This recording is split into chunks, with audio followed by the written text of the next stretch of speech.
Assalamualaikum warahmatullahi wabarakatuh. Waalaikumsalam warahmatullahi wabarakatuh. Alhamdulillahirabbil alamin. Afdhala bani adama bil ilmi wal amal. Salatan wa salaman ala Rasulillah wa ala alihi wa ashabihi wa man tabi'ahum bi ihsanin ila yaumiddin amma ba'd. Selamat siang teman-teman semua. Apa kabarnya hari ini? Baik, alhamdulillah ya. Alhamdulillah kita bertemu di pertemuan pertama gitu di mata kuliah baru di semester 2 yaitu psikologi pendidikan. Nah, eh, Bapak pengen tahu sih, teman-teman pernah dengar nggak itu istilah psikologi pendidikan? Mungkin ada yang mau berpendapat dahulu. Boleh, silakan. Psikologi pendidikan itu bidang ilmu yang membahas tentang psikologi anak, psikologi orang tua, dan bagaimana cara kita menanggapi suatu hal yang mana berkaitan di perkembangan anak. Oke, dari siapa namanya tadi?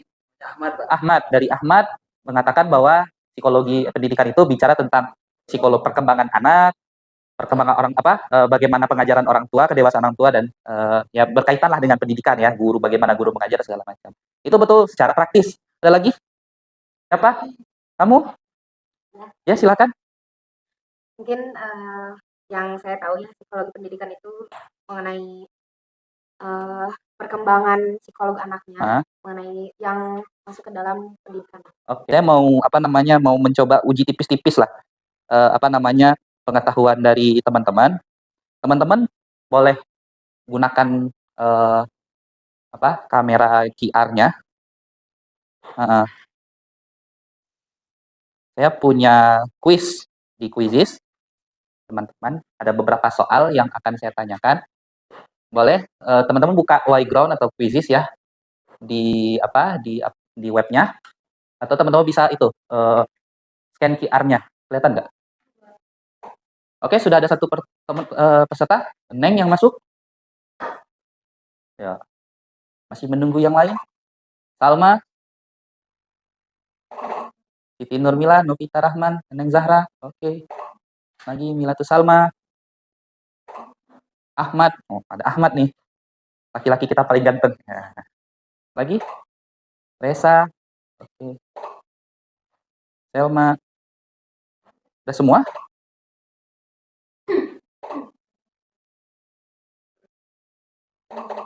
Ada 13 orang. Udah semua? Sudah semua? Oke. Kita mulai ya. Silakan dikerjakan.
Sudah semua?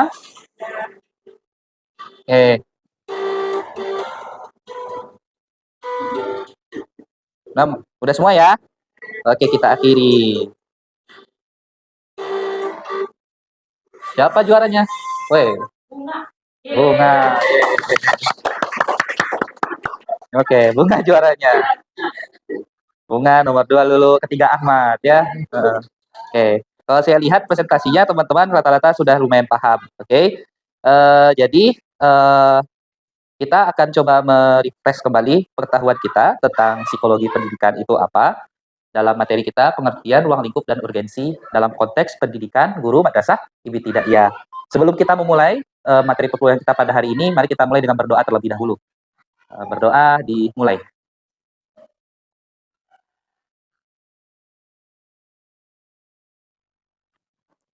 Amin. Oke. Adapun pembelajaran kita hari ini tujuannya yang pertama, kita bisa menjelaskan apa itu psikologi pendidikan. Yang kedua, kita bisa mengidentifikasi apa sih ruang lingkup dari psikologi pendidikan. Dan yang ketiga, kita juga bisa menjelaskan pentingnya psikologi pendidikan dalam konteks teman-teman sebagai calon guru MI ya, terkhususnya dalam program studi guru madrasah ibtidaiyah.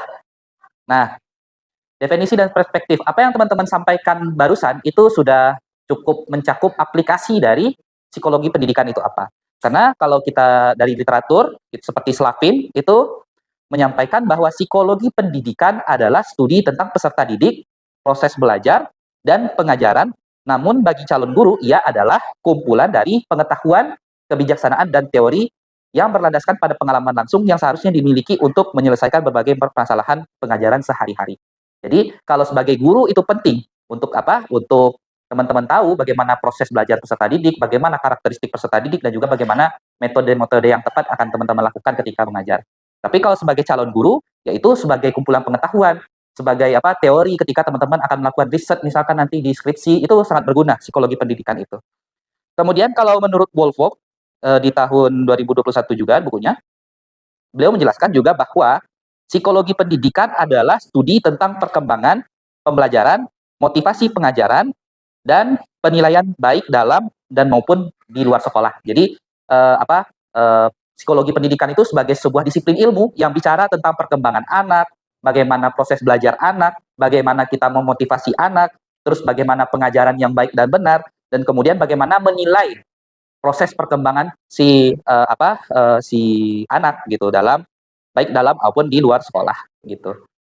Nah, dalam konteks ini maka psikologi pendidikan itu adalah mata kuliah yang penting bagi calon guru karena memberikan pemahaman dasar tentang bagaimana anak belajar dan berkembang ya. Sampai di sini ada yang mau ditanyakan? Kita lanjut ya. Oke, fungsinya menurut Woolfolk yang pertama memberikan prinsip-prinsip untuk mengambil keputusan pengajaran yang baik. Kemudian menyediakan bahasa untuk mendiskusikan pengalaman dan refleksi dalam mengajar. Kemudian membantu memahami perbedaan karakter peserta didik, termasuk kemampuan budaya, latar belakang sosial, gitu ya. Kemudian membekali guru dengan kemampuan untuk mengelola pembelajaran, memotivasi siswa, dan menilai pembelajaran secara tepat. Dalam arti kemudian psikologi pendidikan adalah ilmu plus kebijaksanaan praktis.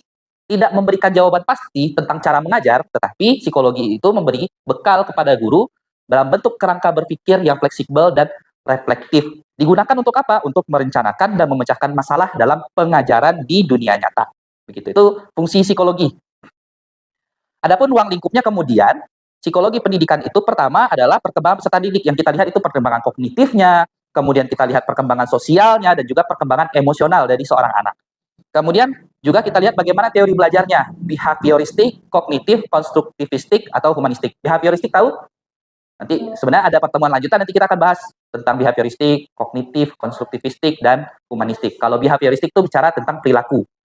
Pengajaran berbasis bagaimana kita mengkondisikan sebuah perilaku, begitu. Nanti ada kaitannya dengan stimulus dan respons. Kalau kognitif itu bagaimana kemampuan otak dalam berpikir, menyerap pengetahuan, dan segala macam. Konstruktivistik adalah bagaimana seseorang mengkonstruk, membangun sebuah pengetahuan gitu ya. Dan humanistik itu tentu pengajaran yang berfokus kepada bagaimana kita menjadikan seorang itu sebagai seorang manusia gitu. Yang kita ajarin kan manusia, bukan robot gitu. Makanya harus bagaimana kita membuat sebuah pengajaran itu bisa dirasakan oleh bisa dinikmati sebagai seorang manusia gitu. Jadi pembelajaran yang sifatnya memanusiakan manusia gitu kalau bahasanya. Kemudian juga ruang lingkup kita adalah motivasi belajar, kemudian penilaian dan evaluasi belajar, pengelolaan kelas, dan perbedaan individual peserta didik. Itu nanti ruang lingkup yang akan kita pelajari selama 1 semester ke depan. Nah, mengapa penting bagi guru MI untuk mengetahui psikologi pendidikan? Kalau kita baca literatur-literatur di pasca tahun 2020 ya, tentang psikologi pendidikan sampai sekarang, itu kita melihat bahwa pendidikan kita itu menghadapi krisis pasca COVID gitu. Kenapa?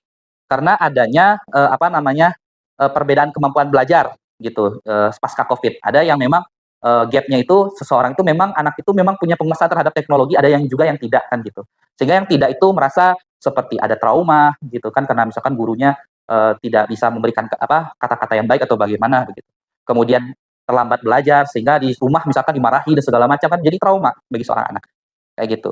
Sehingga tuntutan profesional untuk berpikir efektif, dan responsif dalam dinamika kelas. Kalau ada kesenjangan kayak gitu ya kita harus responsif bagaimana supaya siswanya itu tidak ada kesenjangan dan segala macam. Jadi guru itu tidak boleh abai terhadap kondisi-kondisi seperti itu.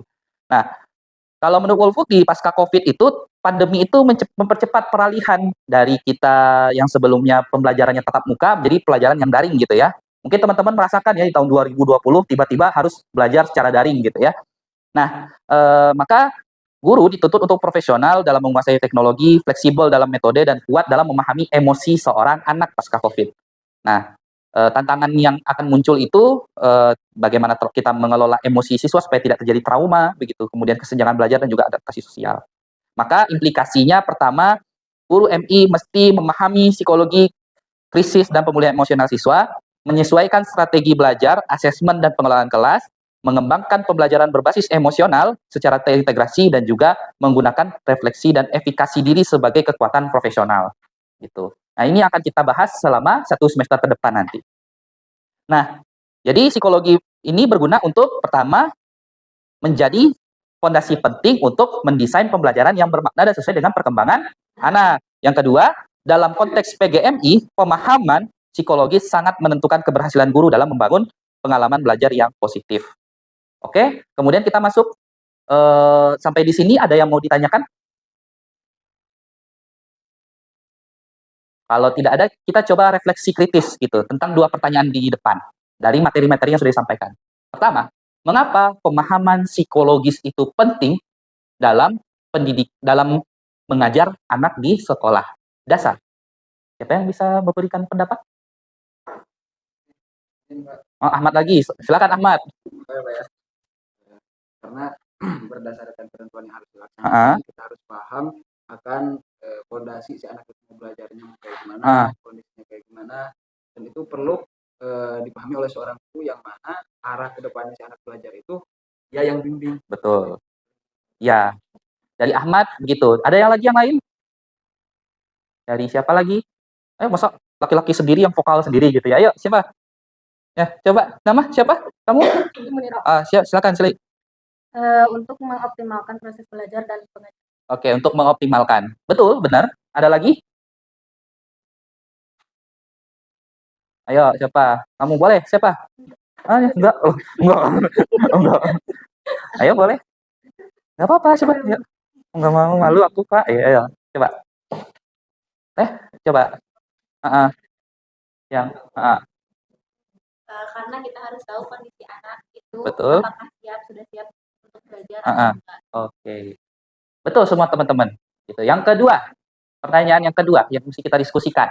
Bagaimana contoh kamu menggunakan pendekatan psikologis dalam aktivitas pembelajaran?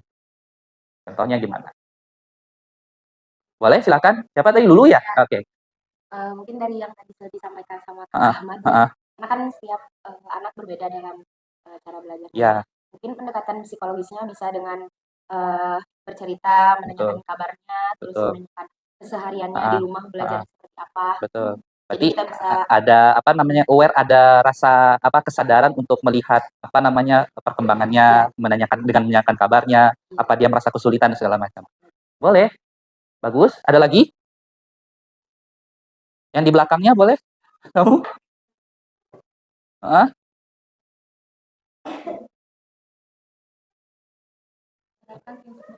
Menerapkan prinsip motivasi. Oke, boleh. Kita memotivasi anak ya dalam dalam belajar. Ada lagi?